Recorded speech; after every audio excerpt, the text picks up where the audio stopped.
दोस्तों, आज की कहानी एक ऐसे पति पत्नी के जोड़े की जिंदगी पर बीती हुई दर्दनाक कहानी है जिसे PRH कर मेरी आंखों में भी आंसू आ गए।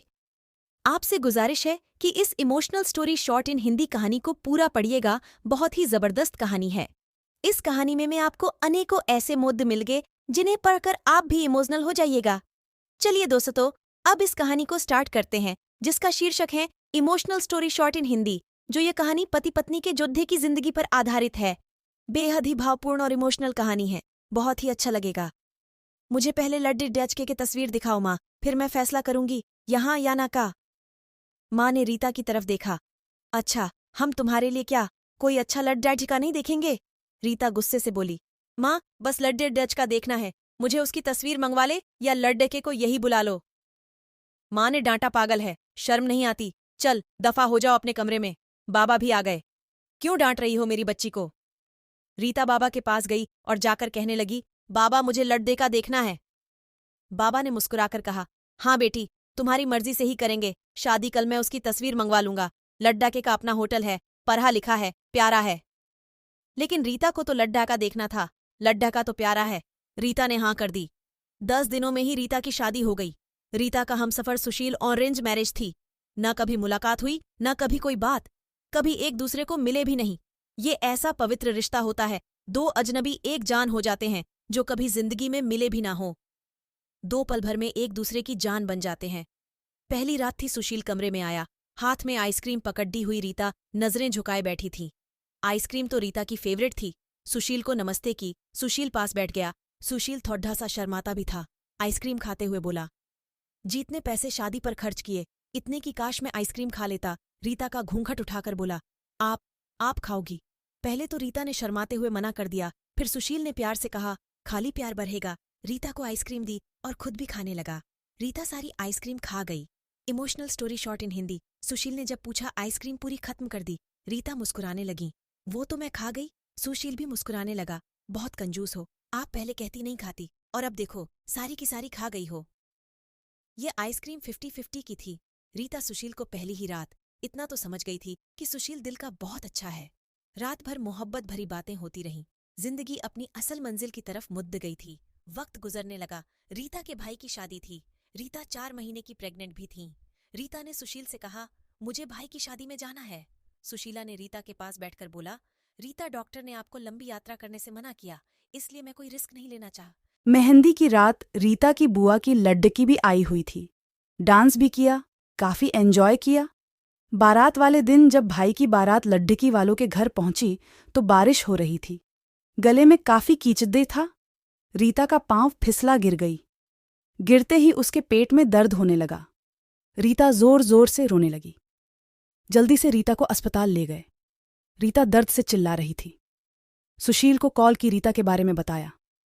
सुशील घबरा गया। वो जल्दी से अस्पताल पहुंचा। डॉक्टर रीता को इमरजेंसी वार्ड में ले गए थे। सुशील बहुत परेशान था। दिल की धड़कनें बेकाबू थीं। जुबान पर ईश्वर का जाप था। बाकी सब लोग शादी की खुशियों में मग्न थे, लेकिन यहां सुशील परेशान खड्डा था। कुछ देर बाद डॉक्टर कमरे से बाहर आए। उन्होंने सॉरी कहते हुए बताया, आपका बच्चा मर चुका है। सुशील बेजान सा होकर कुर्सी पर बैठ गया है। भगवान से हिम्मत मांगकर जल्दी से वार्ड में गया।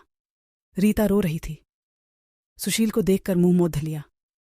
सुशील पास बैठ गया, सर पर हाथ फेरने लगा। अच्छा, चल चुप कर, मेरी सोनी रोना बंद कर, बस ऊपर वाले की मर्जी थी। रीता फूट फूट कर रोने लगी। सुशील, मुझे माफ कर दें, मुझसे गलती हो गई। सुशील ने आंसुओं से भीगी हुई पलकों को छूम लिया। अरे बस बस, मेरी जान रोते नहीं है, बस ऊपर वाले की मर्जी थी, चुप हो जाऊं। रीता खुद को गुनहगार समझ रही थी। अपने बच्चे और सुशील का सुशील समझने लगा। रीता का सर अपनी गोद में रख लिया। चुप हो जाए मेरी सोनी। सोनी, रो मत, अब देख मैं तेरे पास हूं। रीता को लेकर घर चला गया। शादी खत्म हुई, सब घर आ गई। रीता का हाल पूछने रीता खुद पर इल्जाम दे रही थी। मुझे रोका था सुशील ने माँ, लेकिन मैं जिद करती रही। शादी में जाना है, अगर मैंने इनकी बात मान ली होती तो आज शायद मैं अपना बच्चा न खोती। सुशील समझ रहा था रीता दिल ही दिल में खुद को कसूरवार ठहरा रही है। इसलिए सुशील प्यार से समझाता रहा रीता को, अरे पागल है, खुद को परेशान न कर, ऊपर वाले की मर्जी थी ना ऊपर वाले ने, जहां तो हमें फिर से औलाद जरूर देगा। रीता सुशील की आंखों में देख रही थी। सुशील, आप इतने अच्छे हैं, मुझे डांटा नहीं है, आपने कुछ कहा नहीं। सुशील ने लंबी सांस ली, मुस्कुराकर बोला, जब तुमने मेरी बात मानी ही नहीं थी तो रीता अब कुछ कहने का क्या फायदा। रीता समझ रही थी सुशील का खामोश गुस्सा। 1 साल बाद फिर ऊपर वाले ने उनको बेटा दे दिया। सब बहुत खुश थे। सुशील बाहों में उठाकर झूमने लगा। अपने बेटे को रीता बेड पर लेटी सुशील की आंखों में बेटे की मोहब्बत में निकलते आंसू देख रही थी। जिंदगी में अच्छे दिन आते हैं, लेकिन अक्लमंद वही होता है जो खुद को हालात में ढाल लेता है। सुशील के 2 भाई जो सुशील से अमीर थे, उन दोनों भाइयों का अपना अच्छा खासा बिजनेस था, लेकिन सुशील का छोटा सा होटल था जिससे बस गुजारा हो रहा था।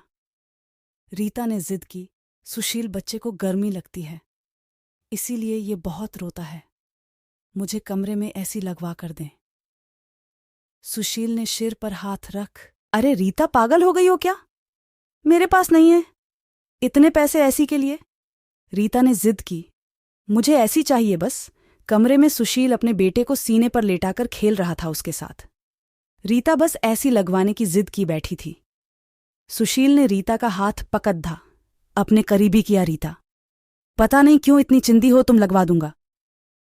एसी, ये लो सो गया है मेरा राजकुमार, इसको लेटा दो। 2 साल बाद ऊपर वाले ने एक बेटी भी दी। वे दोनों बहुत खुश थे। हर अच्छी बुरी ख्वाहिश पूरी करता था सुशील, लेकिन फिर भी छोटी छोटी बातों पर उनमें झगड़ा रहता ही था। बेटा 4 साल का हो गया था, बेटी छोटी थी। सुशील का होटल का काम अच्छा नहीं चल रहा था। सुशील कुछ परेशान था। घर आया देखा बेटे ने उसका लैपटॉप तो डीएच दिया था। प्रीति मोबाइल पर लगी हुई थी। सुशील ने देखा लैपटॉप टूटा हुआ पड़ रहा है। सुशील चिल्लाकर बोला, रीता, ये क्या है? रीता ने देखा, ये आपके लाडले ने तोड़ा है। सुशील गुस्से में पहले ही था। रीता को गाली देकर बोला, तुम्हारा दिमाग काम नहीं करता, इसमें मेरा सारा डेटा था। तुम पागल हो क्या?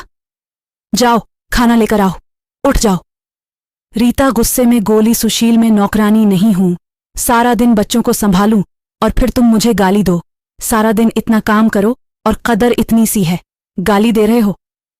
रीता खाना लेकर आई, बैंगन बने हुए थे।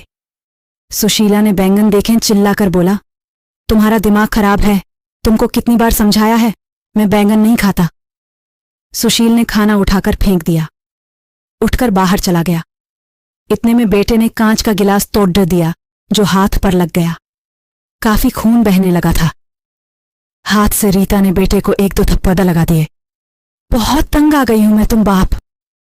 बेटे से बेटे को उठाकर कमरे में ले गई, रो रही थी, साथ ही उसे मैं बोल रही थी, 5 साल हो गए इस इंसान के साथ, बड़ी कदर ही नहीं है। बेटे के जख्म पर मरहम लगाने लगी।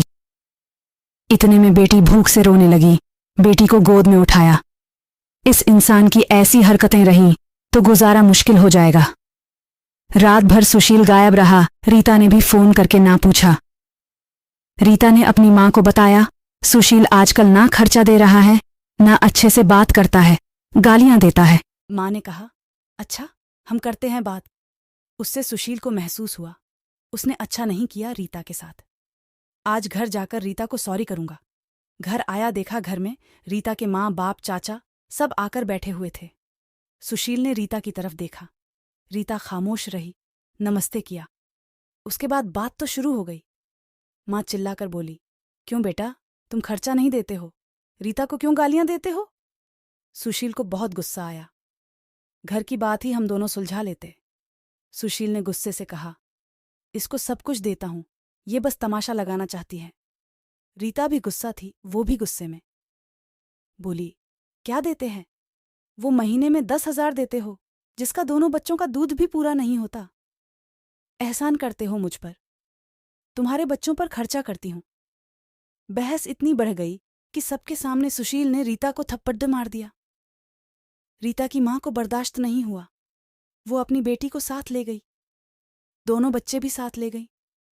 सुशील ने भी ना रोका उन्हें। रीता नाराज होकर चली गई। रीता को थप्पड़ ज्यादा जोर का लगा था, निशाना बन गया था। चेहरे पर मां भी रोने लगी। न जाने पहले भी कितना जुल्म करता होगा मेरी बेटी पर, कमीना इंसान। सुशील पहले से ही अपने होटल की वजह से परेशान था, काम ना होने की वजह से, और अब ये परेशानी बन गई। रीता मायके में थी, सुशील यहाँ था, घर में परेशान था। हालात इतने खराब हो गए, सुशील को अपना होटल बेचना पड़ था। 2 महीने गुजर गए, दोनों ने एक दूसरे से बात तक न की। दोनों गुस्से में थे। सुशील कहता, खुद गई है, खुद वापस आए। रीता की अकद्दाज थी, मनाने आएगा तो जाऊंगी। दिन गुजरते गए, 8 महीने गुजर गई, कोई बातचीत नहीं हुई। सुशील के एक दोस्त ने सुशील से कहा, विदेश जाना है तो बताओ, मेरे पास एक ही वीज़ा है। हालात काफ़ी बुरे थे। सुशील विदेश चला गया, नंबर बंद हो गया। 1 साल गुजर गया, दोनों ने कोई बात ना की। एक दूसरे के साथ रीता भाई से खर्चा लेती, बच्चों के दूध का या फिर दूसरी ज़रूरी सामान का। भाई कब तक दे सकते थे खर्चा? उनके भी अपने बच्चे थे। कभी रीता के बच्चे कोई नुकसान कर देते, कोई चीज़ तोड़ देते, तो रीता की भाभी हजारों बातें करती, ताने देती थी। रीता चुपचाप सुन लेती थी। क्या करती है, आखिर किसी को कुछ बताती भी न थी। दीपावली का दिन था। रीता ने भाई से कहा, पैसे दे दो, बच्चों को शॉपिंग करवानी है। भाभी पास से बोली, बहन साफ सी बात है, हमारे पास फालतू के पैसे नहीं हैं। उसी इंसान के साथ गुजारा नहीं तो तलाक लेकर किसी दूसरे से शादी कर लो, जाओ यहां से। रीता उस दिन बहुत रोई थी, उसे एहसास होने लगा था, सुशील तो मेरे सर का ताज है। सुशील दुबई में बच्चों को याद कर बहुत रोता था। रीता, पागल बात कुछ थी नहीं, और तूने ये क्या कर दिया? उधर रीता के भाई ने रीता के लिए एक आदमी देखा जिसकी पत्नी की मृत्यु हो चुकी थी। 4 बच्चे थे। उसके भाई ने रीता से कहा, बस सुशील से तलाक ले लो, इस आदमी से शादी करके घर बसा लो अपना। रीता की आंखें भीग गए थी आंसुओं से। जल्दी से मोबाइल निकाला, सुशील को फोन लगाया, नंबर बंद आ रहा था। रीता रोने लगी, मुझे सुशील के पास ही जाना है, मुझे कोई शादी नहीं करनी किसी से। उधर सुशील का भी दिल तड़पा। उसने सोचा, मेरी रीता तो मासूम सी है, थोड़े से गुस्से पर नाराज हो जाती है ना, खुद ही माफी मांग लूंगा अपनी जान से। वो टिकट करवाकर हिंदुस्तान वापस आ गया। रीता रो रो कर भगवान से अपने पापों, अपनी गलती की माफी मांग रही थी कि ऊपर वाले मुझे माफ कर दें, मुझे मेरा सुशील वापस कर दें। रात भर रोती रही। सुबह बेटे को नाश्ता करवा रही थी कि दरवाजे पर घंटी बजी। भाभी ने दरवाज़ा खोला, सामने देखा, सुशील खड़ा था। रीता की नज़र पड़ी सुशील पर, हाथ से दूध का कप छूट गया। नंगे पांव दौड़ते हुए जाकर सुशील के सीने से जा लगी, चीख चीख कर रोने लगी, सुशील मैं बहुत प्यार करती हूँ तुमसे। सुशील के पांव पकड़ लिए, माफ़ कर दो सुशील। सुशील ने रीता का माथा चूमा, आंसू साफ किया। तुम भी माफ़ कर दो मेरी जान, मैंने गुस्से में ज़्यादा बोल दिया था। बच्चों को सीने से लगाया, सुशील प्यार करने लगा। रीता के भाई और भाभी की आंखों में आंखें डालकर गर्व से बोली, मेरा परमेश्वर, मेरा हमसफ़र है, मेरे पास आप लोगों का बहुत बहुत धन्यवाद। वो सुशील के साथ घर वापस आ गई।